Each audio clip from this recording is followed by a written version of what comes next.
অসম চৰকাৰৰ স্বাস্থ্য আৰু পৰিয়াল কল্যাণ মন্ত্ৰালয়ৰ দ্বাৰা আয়োজিত সেৱা সপ্তাহৰ লগত সংগতি ৰাখি 19 ছেপ্টেম্বৰৰ পৰা অনুষ্ঠিত শিৱসাগৰ জিলাৰ বিধানসভা সমষ্টিৰ ভিত্তিক বৃহৎ স্বাস্থ্য শিবিৰৰ সন্দৰ্ভত শিৱসাগৰ আদৰ্শ চিকিৎসালয়ত জিলা যুটীয়া স্বাস্থ্য সেৱা সঞ্চালক ডক্টৰ মাখন চন্দ্ৰ কলিতাৰ সংবাদমেল সম্বোধন।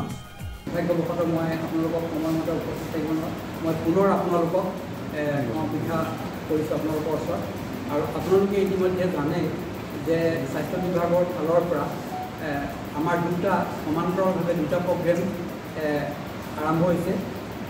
আমাৰ 17 ডিচেম্বৰৰ পৰা 23 তাৰিখলৈকে আমাৰ যিটো সেৱা সপ্তাহ, আমাৰ মাননীয় প্ৰধানমন্ত্ৰী নৰেন্দ্ৰ মোদী ডাঙৰীয়াৰ 75তম জন্ম শতবৰ্ষৰ উপলক্ষে যিটো সেৱা সপ্তাহ বিভিন্ন বিভাগৰ লগতে আমাৰ স্বাস্থ্য বিভাগৰো কাৰ্যসূচী আছে, অন্য বিভাগৰ কাৰ্যসূচী আছে। আমাৰ স্বাস্থ্য বিভাগৰ মূলতঃ 3টা কাৰ্যসূচী আছে। প্ৰথমতে মেগা হেল্থ কেম্প, এইটো 3টা আমাৰ বিধানসভা সমষ্টিত মেগা হেল্থ কেম্প আয়োজন। 2 নম্বৰতে আছে আমাৰ ব্লাড ডনেশ্যন কেম্প আৰু 3 নম্বৰতে আছে আমাৰ যিটো যক্ষ্মা ৰোগীসকলৰ কাৰণে যিটো নিশ্চয় মিত্ৰ এনৰোলমেণ্ট তথা আমি নিশ্চয় মিত্ৰৰ যিখিনি তেওঁলোকক ফুড বাস্কেট মানে আহাৰ দিব লাগে যক্ষ্মা ৰোগীসকলক, সেই কাৰ্যসূচীটো আছে।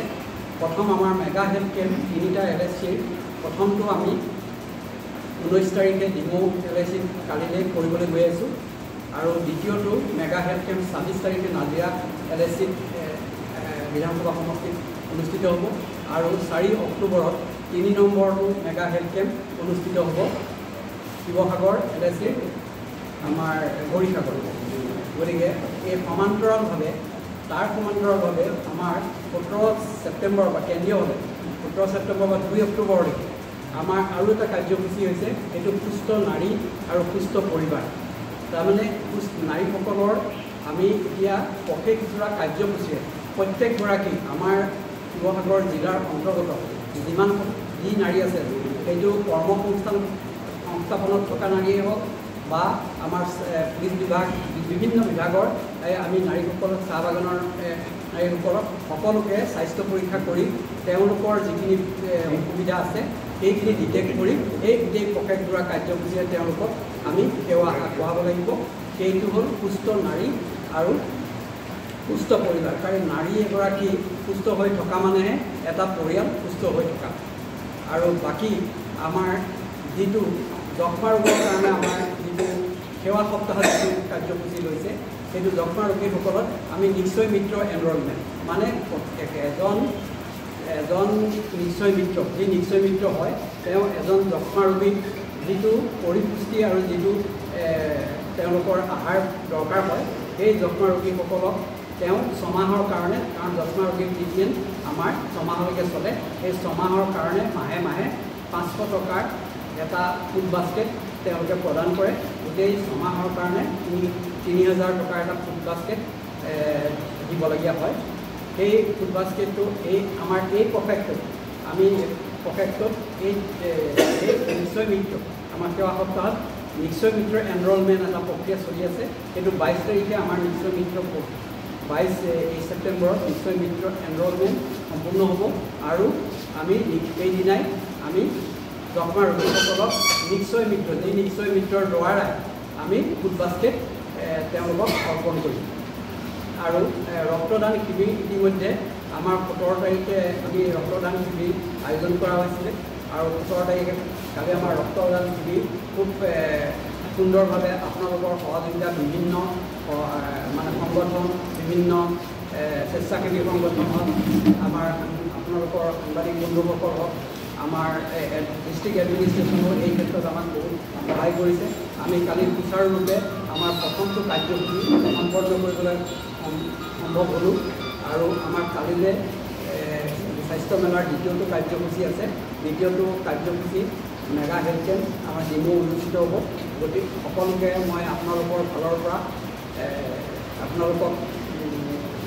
আপোনালোকৰ জৰিয়তে আমাৰ শিৱসাগৰৰ যিমানখিনি ৰাইজ সংগঠন আছে সকলোকে মই সাদৰেৰে নিমন্ত্ৰণ জনাইছোঁ আৰু প্ৰত্যেক সকলোৰে সহায় সহযোগিতা কামনা কৰিছোঁ।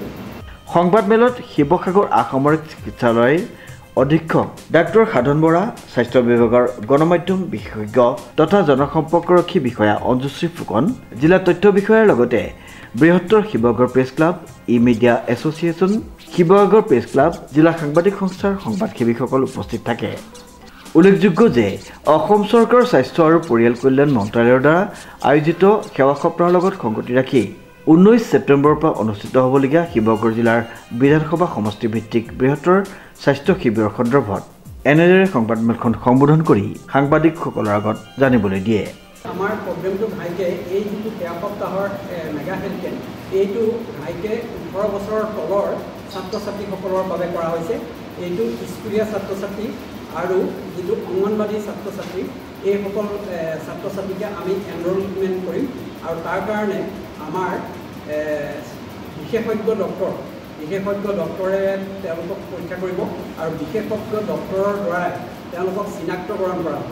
তাৰপিছত তেওঁলোকক এটা নিৰ্দিষ্ট পৰ্টেল যোগে আমি এইসকল ৰোগীক আমি এনৰলমেণ্ট কৰিম আৰু তেওঁলোকৰ চিকিৎসা সম্পূৰ্ণ নোহোৱালৈকে কালিলৈ প্ৰথম পৰ্যায়ত স্ক্ৰিনিং প্ৰক্ৰিয়া হ'ব। তাৰপিছতে তেওঁলোকক ক'লৈ আমাৰ বিশেষজ্ঞ ডক্টৰসকলে ৰেফাৰ কৰে, তেওঁলোকক সেইমতে আমি সেই জেগালৈ ৰেফাৰ কৰিম। কোনোবাজন হয়তো হাৰ্টৰ ৰোগীসকলক আমি উদাহৰণস্বৰূপে হাৰ্টৰ ৰোগীসকলক আমি গুৱাহাটী মেডিকেল কলেজলৈ ৰেফাৰ কৰিম আৰু আমি বাকী ৰোগীসকলক চকুৰ সমস্যা থকা ইয়াত 50বিধ ৰোগীসকলৰ এই 18 বছৰৰ তলৰ যিসকল ছাত্ৰ ছাত্ৰী থাকিব তেখেতসকলৰ মানে 50বিধ ৰোগৰ ইয়াত পৰীক্ষা আৰম্ভ হ'ব। এই 50বিধ ৰোগৰ কোনবিধ ক'লৈ আমি পঠিয়াম মেডিকেল কলেজৰ, সেইটো আমি সাওগতে তাতে আমি বিশেষজ্ঞ চিকিৎসকসকলে নিৰূপণ কৰিব আৰু সেইমতে আমাক স্বাস্থ্য বিভাগৰ ঊৰ্ধ্বতন কৰ্তৃপক্ষৰ ফালৰ পৰা যেনেদৰে নিৰ্দেশ কৰিছে সেই নিৰ্দেশাৱলী মতে আমি তেখেতসকলক চিকিৎসা আৰু ৰেফাৰেলৰ যিখিনি সুবিধা সেইখিনি আমি তেওঁলোকক প্ৰদান কৰিম। শিৱসাগৰৰ পৰা অমৃত কুমাৰ শৰ্মাৰ ৰিপৰ্ট, নিউজ নাও।